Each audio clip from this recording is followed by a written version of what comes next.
Bueno, me presento, mi nombre es Brian Tobar Pedraza, hago parte de Rey Solís Suba con el docente Edwin Sánchez. A continuación voy a presentar mi club de revista. El primer artículo que encontré se trata sobre los mecanismos de los tratamientos neurodinâmicos. Es un protocolo mecanicista, un ensayo controlado, aleatorio y ciego en pacientes con síndrome del túnel carpiano. Bueno, el título que me lo nombré ahorita, palabras clave: Mechanics, Neurodynamic, túnel carpiano, síndrome, ejercicios, sensorial, cuantitativo. Fue publicado el 27 de julio de 2024 por la revista BMC Musculoskeletal Disorders. Es un tipo de estudio, protocolo de estudio mecanicista. Los autores son Sierra Silvestre, Tacron, Temistocleo, Stewart, Vascoso, Abogado, Shilly. El nivel de evidencia que tiene es A1+. Aquí cuando el título nos dice que es un protocolo mecanicista y ciego, quiere explicarnos que hay una parte de la población que no está enterada del estudio que se va a realizar para que podamos tener datos más exactos. Bueno, ¿cuál es el objetivo de este estudio? El objetivo de este estudio es que permite comprender los mecanismos de acción que pueden sustentar los ejercicios neurodinâmicos, lo que en última instancia ayudará pues, a los médicos o a los tratamientos que pueden beneficiarse de esto. La inclusión de un grupo de control positivo que va a tener un protocolo que es una inyección de esteroide, y un grupo de control negativo que solo se va a hacer asesoramiento, que se va a hacer el grupo ciego que les estaba explicando ahorita, para que digamos la mayoría de los resultados. Bueno, en el estudio MONE tiene como objetivo investigar los mecanismos de acción de la intervención de los ejercicios neurodinámicos sobre la intervención o la función nerviosa de esta estructura. Como bien sabemos, el síndrome del túnel carpiano se da por una compresión de la vaina que recubre por donde pasan tanto tendones, flexores como nervios, en este caso el nervio mediano. Bueno, en el ensayo incluyeron a 78 personas con síndrome de túnel carpiano, bien sea leve o moderado. Escogieron a 78 personas, las cuales 30 eran participantes sanos. Los pacientes eran asignados aleatoriamente. Una intervención de ejercicio neurodinámico progresivo que el fisioterapeuta lo va a indicar y lo va a explicar dentro de unas sesiones de 6 semanas. A los que se le va a aplicar la inyección de esteroides también van a estar en otro protocolo. El resultado, digamos que va a tener medida por una anisotropía fraccional del nervio mediano en la muñeca utilizando neuroimagen por resonancia magnética avanzada. ¿Qué quiere decir y qué voy a explicar en esto? En este artículo se encuentra que tanto el grupo ciego, que son las personas que no están enteradas de lo que se les va a realizar, van a tener una sesión controlada de 6 semanas guiada por el fisioterapeuta de cómo se realizarán los ejercicios neurodinámicos. La otra parte, que es la que tiene los esteroides, va a estar también en un protocolo por el fisioterapeuta guiado. Aquí en esta tabla podemos ver que en el transcurso de las 6 semanas, tanto los ejercicios neurodinámicos como se explicaron, al final, digamos que de toda la intervención vamos a tener como los resultados de ese objetivo con un cuestionario. Puedes pasarlo, por favor. Bueno, como les decía, 78 personas con síndrome del túnel carpiano, bien sea leve o moderado, 30 personas sanas para un total de 108 personas escogidas. Inclusión que fueran mayores de 18 años. Una intervención de 6 semanas por neuroimagen, resonancia magnética o una anisotropía fraccional. ¿Qué quiere decir esta anisotropía fraccional? Que es un Fa mayor. Un Fa mayor es cuando podemos evidenciar el grosor del nervio. Un Fa menor es cuando el nervio se puede ver un poco más delgado. Dependiendo de la neuroimagen o la resonancia magnética, podemos interpretar tanto si el ejercicio neurodinámico nos pudo servir o lo que fue la aplicación de los esteroides. También teniendo en cuenta lo que es la proteína de neurofilamento y la mielina en los oligodendrocitos. Para medir las amplitudes de esto, en el estudio utilizaron electrodos de superficie para mirar las amplitudes tanto medianas, las amplitudes y las velocidades de conducción como se describió anteriormente. Bueno, en la evaluación clínica los pacientes completaron sus diagramas corporales detallado los síntomas y lo que refería en la parte de la mano. Los pacientes se sometieron a un examen neurológico en la extremidad superior donde se hizo prueba de miotoma C4 y T1 registrada en la escala de 5 puntos de British Medical Research Council. Parpadeo, rastro de contracción, dependiendo, se hizo una clasificación si había un movimiento activo con gravedad, movimiento activo contra la gravedad, movimiento activo contra la gravedad y resistencia o una potencia normal. Reflejos de bíceps, tríceps, brachiorradial registrados como normales, ausentes, reforzados o una hiperreflexia. Por la escala del Instituto Nacional de Trastornos Neurológicos y Accidentes. También se hizo una exploración de la sensibilidad con un tacto ligero al pinchazo como ausente, reducida o normal. El procedimiento de estudio, los participantes hicieron su consentimiento, recibieron el conjunto de cuestionarios para completar lo que fue la primera cita o referencia. Esta primera cita incluirá la evaluación neurológica detallada en la cama del paciente y las mediciones de la función nerviosa. Si los participantes presentaron síntomas bilaterales del síndrome del túnel carpiano, se evaluará la mano más afectada. En este punto, los participantes que no cumplan con los criterios de inclusión serán excluidos del estudio, por ejemplo, como hallazgos graves en las pruebas electrodiagnósticas o resonancias magnéticas y una muestra de sangre de biopsia se extrajo de la piel de un dedo.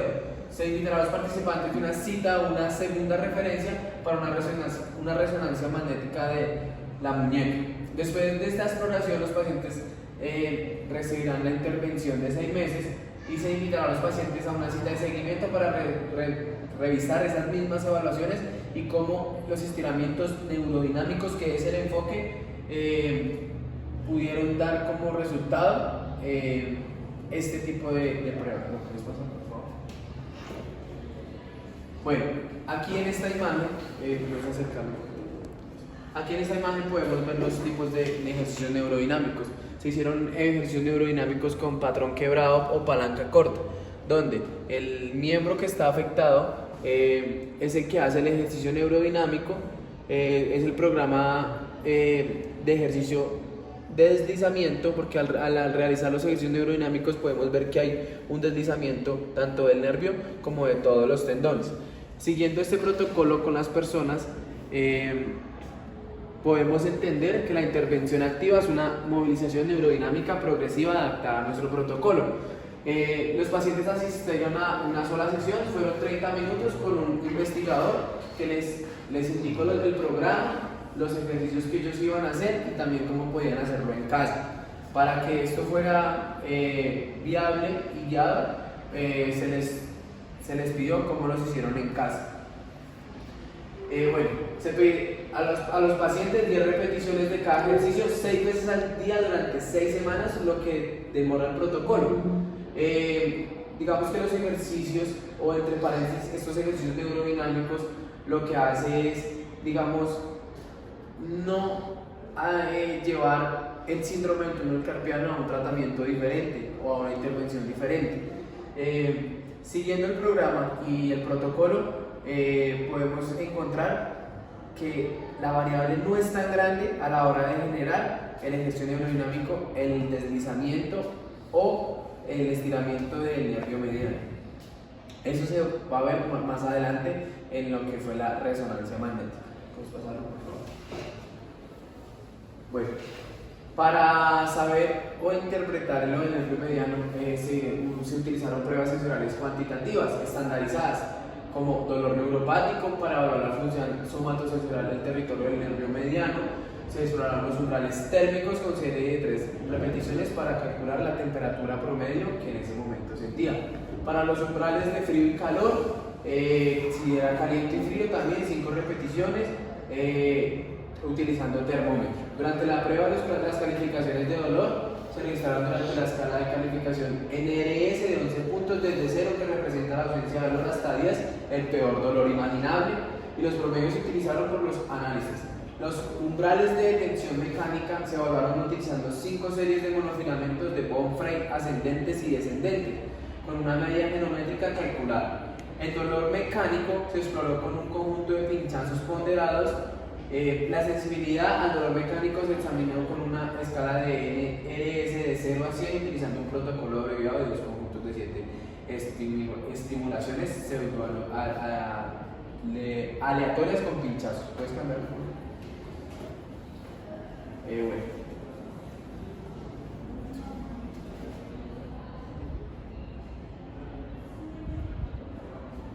Bueno, aquí podemos ver la conclusión que se tuvo en el lapso de 6 semanas, ¿sí? Aquí vemos la secuencia de la repetición, el filamento, la dimensión, el número de veces que se realizó, la evaluación. 3D es el primer ítem que se utilizó. Digamos que a gran significancia lo que nos explica esta tabla es que sí hay un cambio de longitud, pero no es tan notorio. Digamos que para que sea más notorio tiene que haber más investigación en cuanto a lo que es el ejercicio necrodinámico. Lo que más cabe resaltar es este ítem de la tabla, donde se tiene en cuenta el mapeo, la difusión por imagen, y es que cuando se hizo la repetición o cuando se volvió a tomar en diferente sentido, hubo una gran diferencia en el tiempo y en la repetición de la onda y la longitud, que fue 10.1 ms y 7.100 ms, cambia más en el truffing y se ve más en la imagen que es más precisa. Quiere decir que los cambios son más precisos a nivel más profundo o son más significativos. Bueno, aquí se colocó si en el lapso de 6 semanas, si se cumplió, si fue, digamos que una intervención precisa y muy activa. Aquí las escalas que se aplicaron, los resultados que se dieron, dependiendo, digamos, el tipo de persona y de intervención que se realizó. Bueno, como conclusión de este primer artículo, podemos entender que los ejercicios neurodinámicos en un síndrome del túnel carpiano son muy significativos, pero viéndolo desde una parte más micro.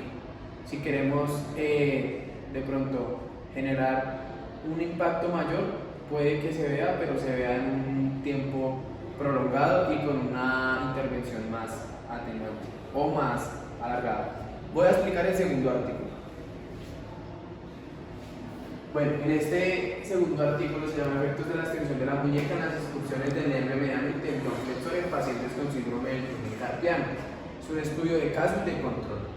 Palabras clave: síndrome del túnel carpiano, nervio mediano, tendón flexor, ultrasonido, nervio mediano, tendón mediano, y fue publicado el 24 de mayo de 2021 en la revista Trastornos Musculoesqueléticos de BMS. Autores: Chien Tin, Du Duan, Xijen Chen, Yujie Wan, Pao Chen, and Xiu Hong. Tipo de estudio: es un estudio de revisión sistemática. Bueno, ¿cuál es el objetivo de este artículo? Evaluar los efectos de los movimientos de flexión y extensión de los dedos sobre el desplazamiento y la deformación de los nervios medianos dentro del túnel carpiano. Sin embargo, hasta donde sabemos, la excursión longitudinal del nervio mediano dentro del túnel carpiano y el movimiento de flexión y extensión de los dedos no se ha comparado extensivamente en pacientes con síndrome del túnel carpiano. Es un artículo muy similar al anterior. En este estudio reclutamos pacientes con síndrome del túnel carpiano de manera voluntaria en la clínica ambulatoria del Departamento de Medicina Física. Se reclutaron sujetos sanos entre el personal, las familias de los pacientes y los voluntarios de salud del hospital. La aprobación ética para realizar el estudio fue proporcional al comité institucional. Todos los métodos del estudio se llevaron a cabo de acuerdo a las pautas y declaración de Hensky.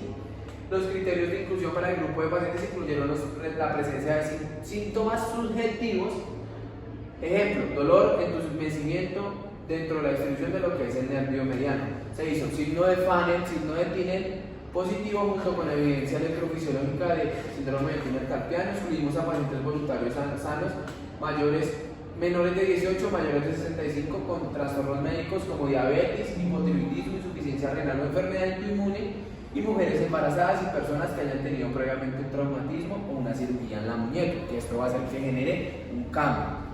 Se ha observado una capacidad de deslizamiento reducida del nervio mediano en el túnel carpiano en pacientes con síndrome del túnel carpiano. El propósito de este estudio, ¿qué era? Evaluar las capacidades de deslizamiento de este mismo nervio y el tendón flexor en pacientes con síndrome del túnel carpiano y participantes sanos en las posiciones neutra y de extensión de 30 grados de la muñeca y comparar el deslizamiento entre las fases de extensión y flexión.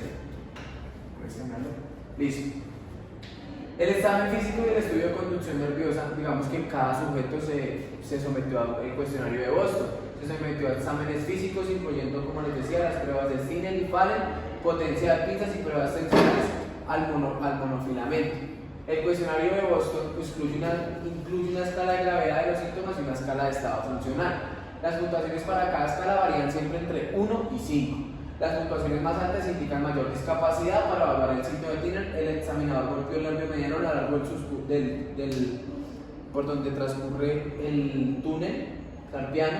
El resultado fue positivo si el paciente experimentó hormigueo o entumecimiento al menos uno de los 3 radiales. Para probar si el signo de Fallen, se pidió a los participantes que flexionaran completamente ambas muñecas, como ya sabemos, durante 60 segundos. Un resultado positivo se definió como una reproducción de los síntomas del paciente en el área inervada por el nervio mediano. Para realizar la prueba excepcional del monofilamento de Senquist se aplicó un filamento de nylon calibrado por fuerza a 7 áreas de muestreo de la mano. Una ultrasonografía, la ultrasonografía como en el anterior artículo, este fue de transductor lineal, 12 MHz, con una escala que se llama Electric Medical System. Se pidió a los participantes que se acostaran en la cama en posición supina, brazos extendidos, los antebrazos supinados y las muñecas y las manos apoyadas en la cama. Durante la ultrasonografía se aplicó una férula para mantener la muñeca en posición neutra a 30 grados y respectivamente el transductor se mantuvo perpendicular a la superficie de lo que fue el nervio mediano. Para obtener la vista, digamos, más alta, se evitó la presión sobre la muñeca durante todo el proceso de exploración para prevenir una mayor deformación del nervio. ¿Puedes tocarme, por favor? Bueno, los resultados de esto se reclutó de forma consecutiva a 49 pacientes con síndrome de túnel carpiano que tenían un signo de Tinel o Fallen positivo con hallazgos diferentes positivos. Entre los pacientes, 31 tenían síndrome de túnel carpiano bilateral. Se reclutaron 47 voluntarios sanos de la misma edad y del mismo sexo, como se muestra en la tabla anterior. Nos encontramos diferencias significativas en los datos demográficos entre pacientes de controles sanos, excepto en algunos que sí tenían el síndrome bilateral. Puntuaciones de la escala de gravedad de los síntomas en estado funcional: excluimos 18 manos no afectadas y una mano con nervio mediano bífido en el grupo de síndrome de túnel carpiano y 6 manos asintomáticas con hallazgos normales en el grupo sano. Por lo tanto, se incluyeron 79 manos con síndrome de túnel carpiano y 88 manos en los análisis finales. Se encontraron diferencias significativas entre los grupos de síndrome de túnel carpiano y sanos en los resultados del examen físico, los resultados del nervio mediano. También encontramos que el grado de excursión del nervio mediano en los pacientes con síndrome de túnel carpiano fue significativamente menor en los controles sanos, tanto en la posición neutra como en la extendida, pero no se encontró ninguna diferencia significativa del tendón entre los ítems o pruebas realizadas.